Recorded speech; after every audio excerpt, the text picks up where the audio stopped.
Hello friends, आज हम बात करेंगे कि जब भी हम स्पिरिचुअल जर्नी में होते हैं तो हमें इनर वर्क प्रैक्टिसेस करनी होती हैं। तो ऐसे हम क्या क्या इनर वर्क प्रैक्टिसेस करें ताकि हम अपने स्पिरिचुअल जर्नी को इजीली पार कर सकें।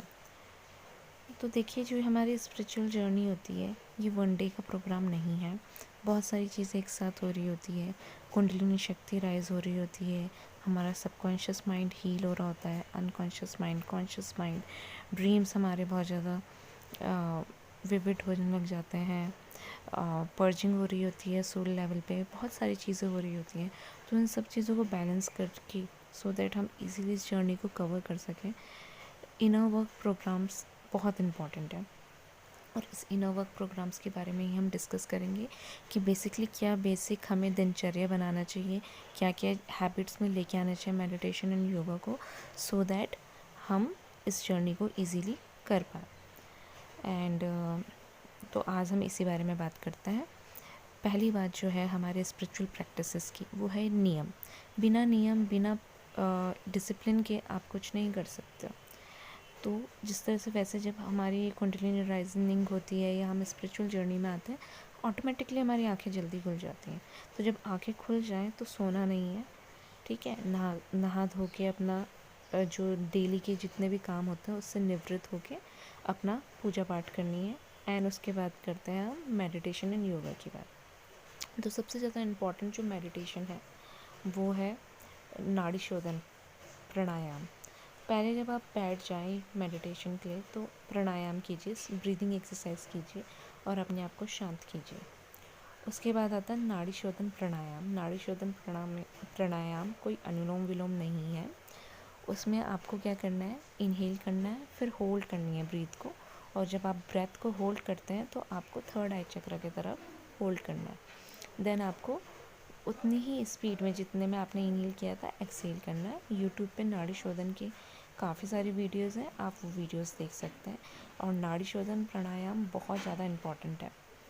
ये हमारे जो इंगला पिंगला नाड़ीज़ हैं इनको बैलेंस करता है। जितनी भी नोट्स है वो जब खुलती हैं तभी हमारी कुंडलिनी शक्ति ऊपर जा सकती है। तो इसको बैलेंस करके डिटॉक्स करना बहुत ज़्यादा ज़रूरी है। नाड़ी शोधन प्राणायाम का ये भी इम्पोर्टेंस है और भी बहुत सारे इम्पोर्टेंस हैं। जैसा हम डिवाइन मैस्कुलिन फेमिनाइन एनर्जीज़ को बैलेंस करने की कोशिश करते हैं तो उसके लिए भी हमें नाड़ी शोधन प्राणायाम करना चाहिए। ये बहुत ज़्यादा इम्पॉर्टेंट है। प्लस ये आपकी थर्ड आई चक्रा को भी एक्टिवेट करने में हेल्प करता है, आपको इंट्यूटिव बनाने में हेल्प करता है। इसके अलावा आपको काफ़ी रोगों से भी मुक्त करता है। तो नाड़ी शोधन प्राणायाम आपको अपने इनर वर्क प्रोग्राम में लेके आना ही आना है।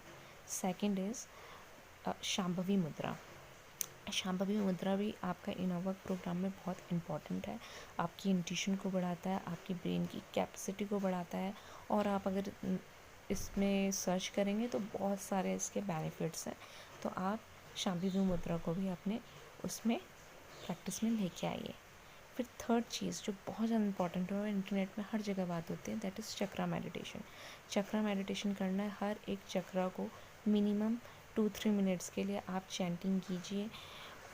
इतने सारे चक्रा मेडिटेशन की ऑडियो वीडियो यूट्यूब पे अवेलेबल है, उसके थ्रू आप चक्रा मेडिटेशन कीजिए।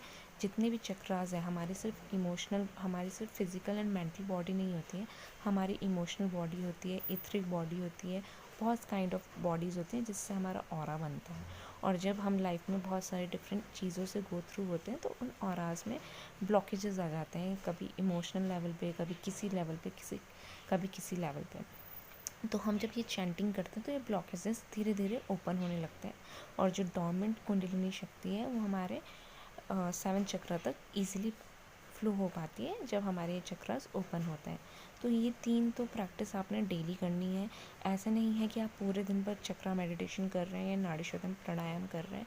मिनिमम 30 मिनट्स आप चक्रा मेडिटेशन के लिए निकालें। फिर मिनिमम आप 5 minutes 10 minutes day to day जितना आप कर सकते हैं उस हिसाब से बढ़ाइए।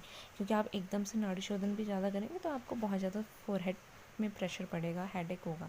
तो इतना एक्सट्रीम नहीं करना है, धीरे धीरे अपनी कैपेसिटी के हिसाब से उसको शुरू करना है। अब आती है, ये तो हो गया प्राणायाम। उसके बाद आता है योगा। देखिए, योगा का मतलब खुद में ही यूनियन होता है। तो जब आप विद इन यूनियन करेंगे तो आउटसाइड तो सिर्फ रिफ्लेक्शन है आपकी, जो अंदर आपके चल रहा होता है वही आपको बाहर दिख रहा होता है। ठीक है, तो आपको योगा प्रैक्टिसेस करनी है, क्योंकि जो ये कुंडलिनी शक्ति है इतना है कि एक छोटे से केबिन में इतने वॉट की चीज़ और आपकी बॉडी उसके लिए प्रिपेयर नहीं है, तो इसलिए थोड़ा सा फिज़िकल मूवमेंट करना है। दैट टू जब हम फिज़िकली मूव करते हैं, हम डांस करते हैं, तो हमारे इमोशनल ब्लॉकेजेस भी रिलीज़ होते हैं और वो हमें मेंटल कामनेस भी देते हैं। तो योगा प्रैक्टिस करनी है। अगेन ऐसा नहीं है कि आप 3-3 घंटे योगा कर रहे हैं, आप 15 मिनट्स सूर्य नमस्कार कर लीजिए, थोड़ा सा स्ट्रेचिंग एक्सरसाइज कर लीजिए, योगा ज़रूर कीजिए। अब बात करते हैं इसके अलावा, प्राणायाम की बात कर ली, योगा की बात कर ली, अब बात करते हैं अजप्पा जाप की। अजप्पा जाप क्या होता है कि आप कोई भी मंत्र अपने आप बांध लीजिए कि ये आपको रिसाइट करना है, और एटलीस्ट 108 टाइम्स आप उसको रिसाइट कीजिए। आप बिज़ी हैं कोई बात नहीं, जैसे फ्री है मन ही मन आप रिसाइट करते रहें, क्योंकि जो ये स्पिरिचुअल जर्नी है ये क्लिनजिंग की जर्नी है, डिटॉक्सिफिकेशन की जर्नी है। हम जितने भी कार्मिक बैगेजेस हैं उससे रिलीज़ हो रहे हैं। तो जब हम मन ही मन में ये चैंट्स करते हैं तो हमारे मन की शुद्धि होती है इससे। जो भी आपको पसंद है, जो भी मंत्र, जिस भी इष्ट देवता पे आप भरोसा करते हो या मानते हैं, जिसकी आप पूजा करते हैं, उन्हीं का नाम आप मन ही मन में रिसाइट कीजिए। अजप्पा जाप के बाद अब बात करते हैं, काफ़ी प्रोग्राम्स आते हैं कि बोलते हैं इनर वर्क प्रोग्राम में हमें शेडो वर्क करना चाहिए, मिरर वर्क करना चाहिए, स्क्रिप्टिंग करनी चाहिए। मैंने सबकॉन्शियस हीलिंग के उसमें पार्ट में बनाया भी है कि किस तरह से हम writing therapy, right and burn therapy use कर सकते हैं, आप वो कीजिए। मिरर वर्क में क्या होता है, या तो आप मिरर को देख के बोलिए या फिर आप एग्जैक्टली उसी चीज़ को रीराइट कीजिए जो आप अपनी लाइफ में जैसे कुछ गलत हो रहा है, उसको आप पॉजिटिव सेंटेंस में लिखिए और फील कीजिए कि वो हो रहा है। तो जितनी भी आपके सबकॉन्शियस माइंड में जो नेगेटिव प्रोग्रामिंग है ये प्रोग्राम्ड हो जाती है अगर आप इसको कॉन्टीन्यूसली प्रोग्राम करते रहेंगे। शेडो साइड क्या होती है, वैसे ये एक वीडियो में ये सब कुछ कवर नहीं हो सकता, मैं ब्रीफ में थोड़ी थोड़ी आपको बातें बता रही हूँ सो दैट आप समझें कि इनर वर्क में आपको कितना वर्क करना होता है। शेडो साइड ये होता है, देखो without darkness you can not see light, है ना। हम सब के अंदर कुछ ना कुछ शेडो होती है, हमारा इनर चाइल्ड हीलिंग की ज़रूरत होती है, तो हमें उस शेडो साइड पे काम करना है, उस पर वर्क करके उसको हील करना है। मैं नेक्स्ट वीडियो में इसके बारे में अच्छे से बताऊंगी। अपना ख्याल रखिए। आज के लिए इतना ही, धन्यवाद।